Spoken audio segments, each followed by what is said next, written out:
Hey everyone, Matt here with the Relief Valve Podcast. A little bit of an abbreviated shitbag roundup today. And the shitbag of the week is Volodymyr Zelensky. And I wanted to talk a little bit about who he really is and what the situation really is.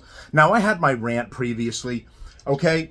Couple Captain Morgan and Cokes, and me seeing Zelensky in the White House begging for more money just fucking sets me off to 10, okay?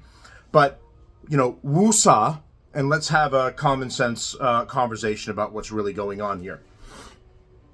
He has been traveling the world on a beg fest, begging for money from every country, every NATO country that he possibly can.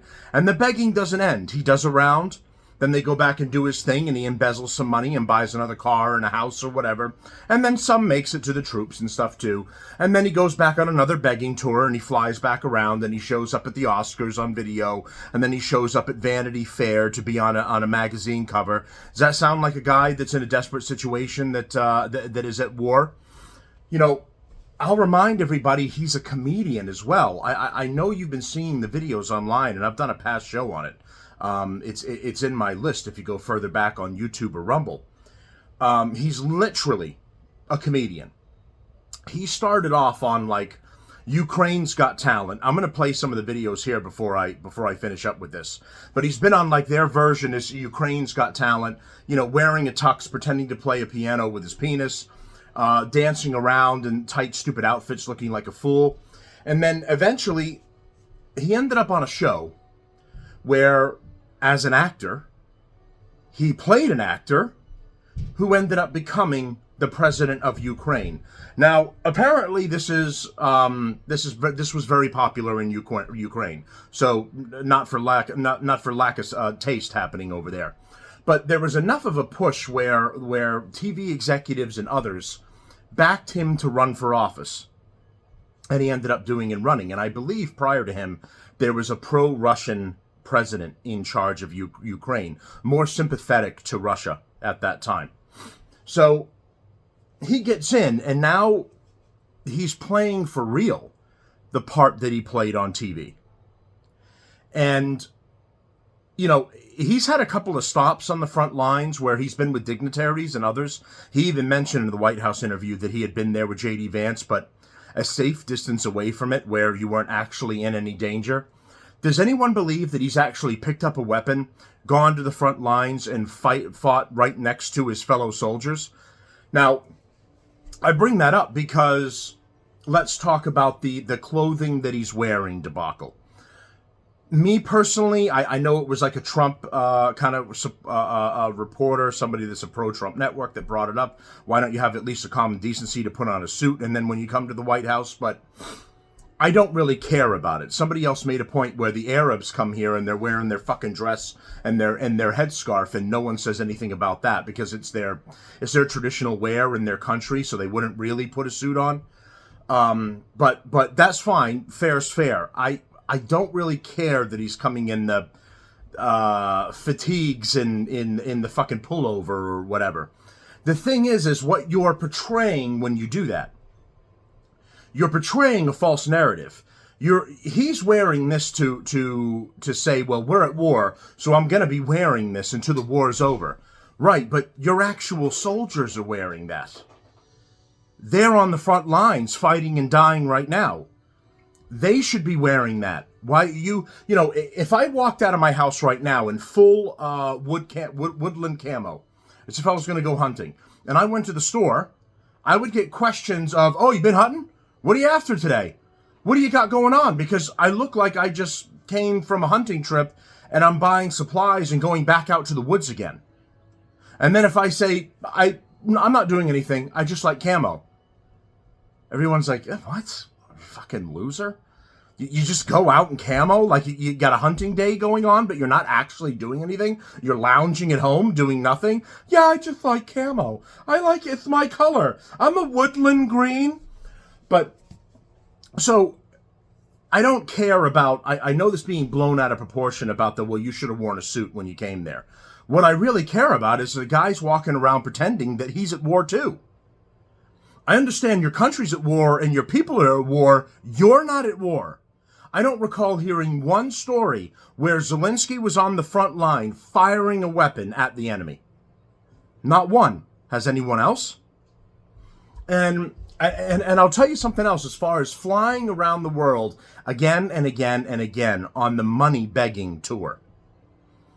There are other countries that are suffering right now. You've got the fighting in Africa and South Africa and the Congo and between Rwanda, and not one of them that I'm aware of is jumping on an airplane, flying around the world, and begging the entire world for money. For better or for worse, they're essentially handling their own problems over there, or going through their own problems. But this guy has the audacity to keep flying around and keep hitting everyone up for money because it's very important that Ukraine has to win. Why does Ukraine have to win? It's a tough situation. It sucks. But what's Ukraine got to do with anything? There are other countries that are suffering too. People are dying over there. But I don't see us gearing up and sending $1 billion over there to help them with their problem. Oh, well, this is to stop the advance at Russia. What has Russia got to do with us? You know, we have our history with Russia. We've had our Cold War with Russia and our brush-ups with it, but we weren't at war with them. When neither a hot war nor a cold war. We weren't at battle with Russia when they attacked Ukraine. But we decided to stick our nose in it and make it our problem, when it could be an Eastern European problem. We don't have to be there in any way, shape, or form.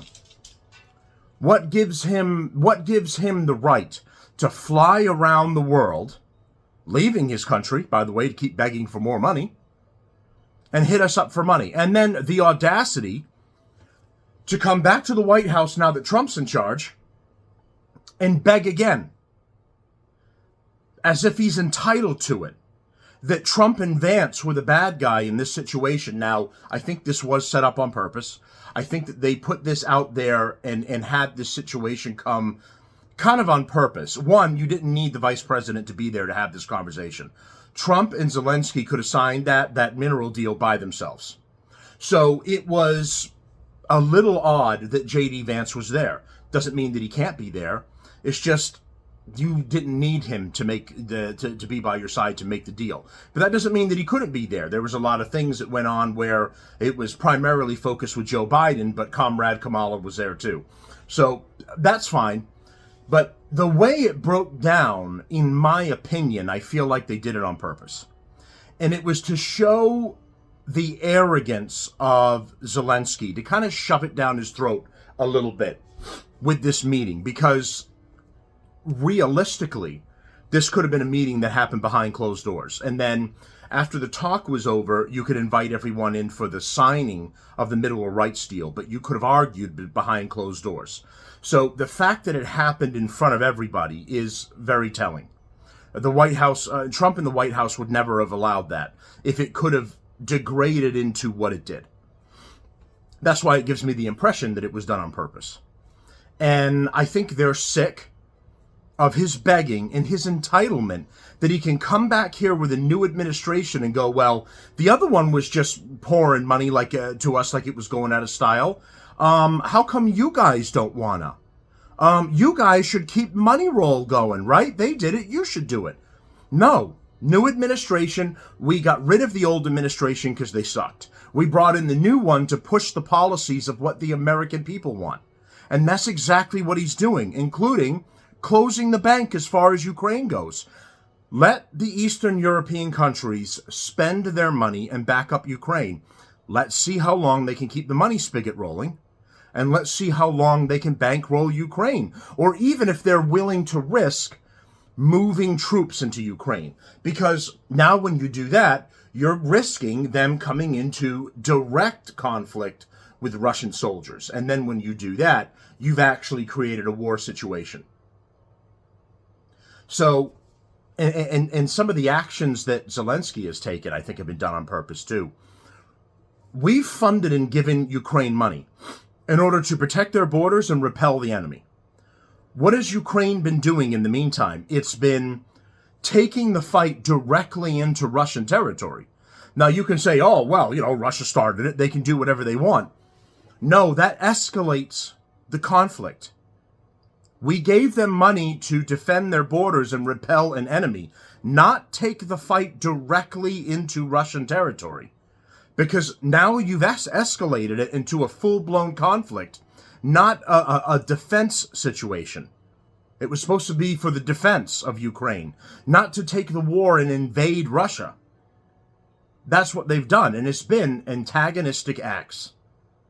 So that you can push Russia farther to the point where it will take larger actions, and then NATO countries will start considering getting involved because of the loss of life and the escalation of the situation, right? So they've done that on purpose, and all of Zelensky's actions have been done on purpose. I'm not justifying what Russia's doing. That's not what I'm saying here.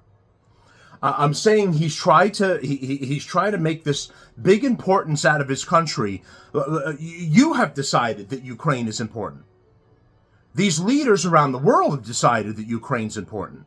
It's not actually important.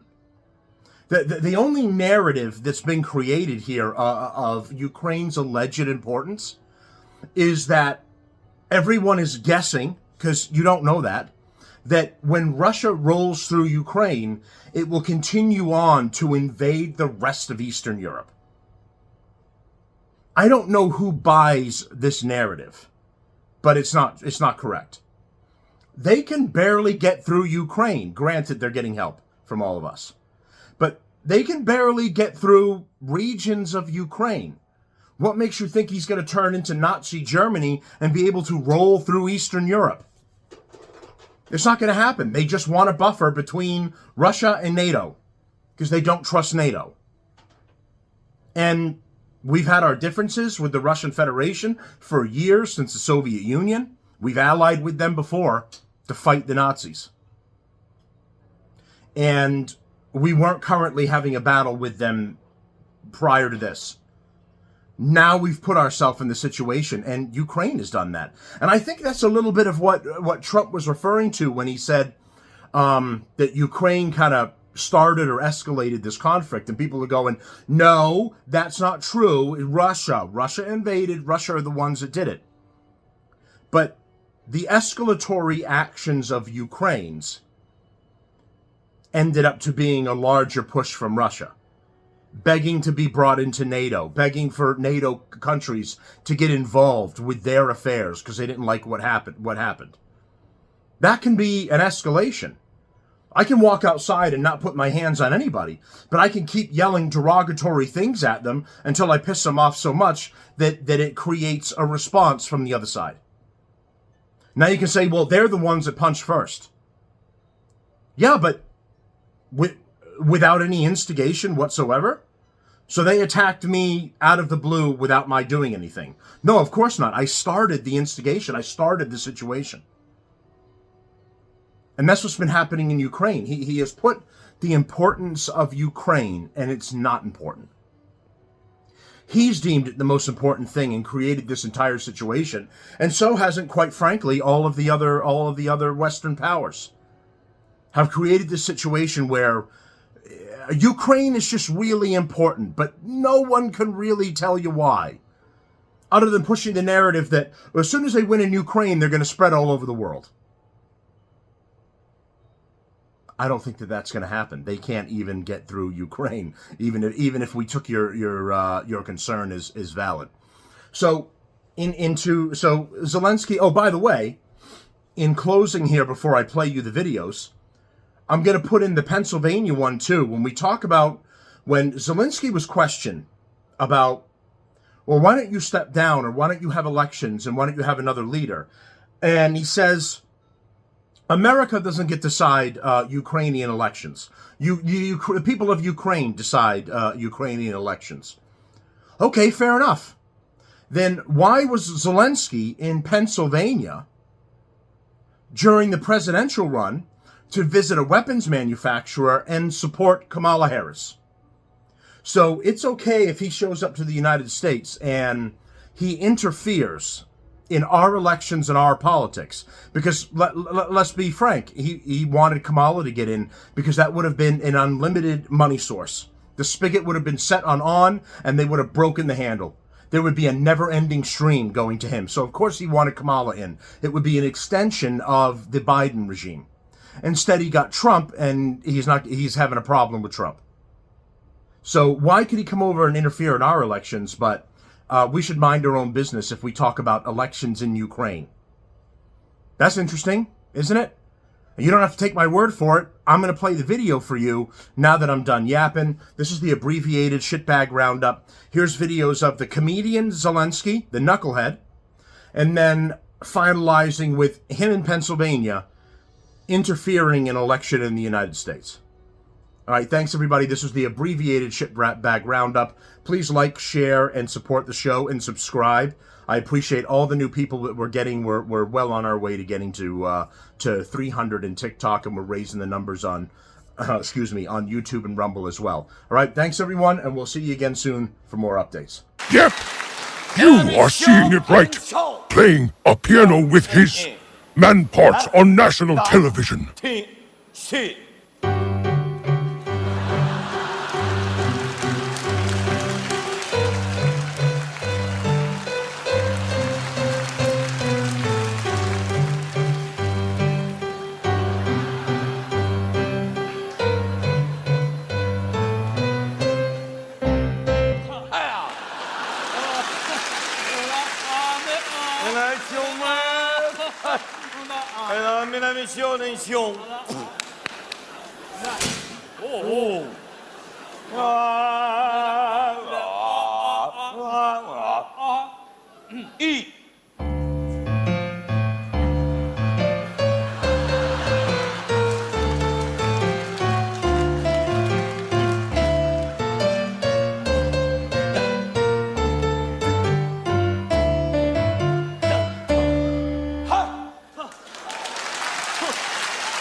Attention, illusion, mon ami Chon.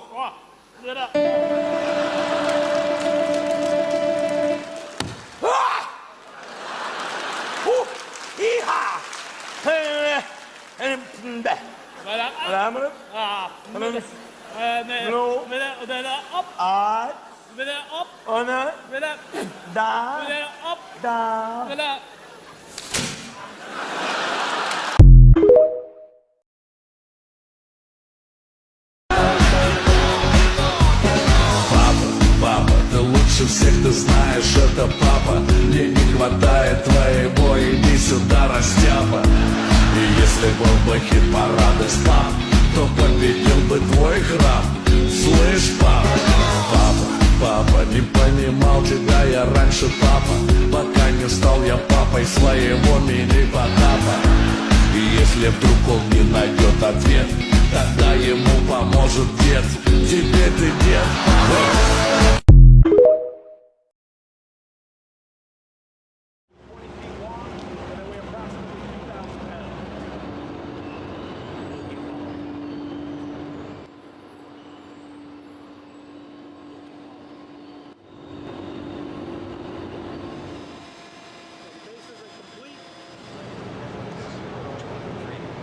You said that 400 people work here, but I wanted very much to come here and to thank you. 400 people saved millions of Ukrainians. Because of the result of your work, I'm very thankful, just from ordinary Ukrainians to you. And what can I say? Thank you so much. You helped us to survive against Putin invasion.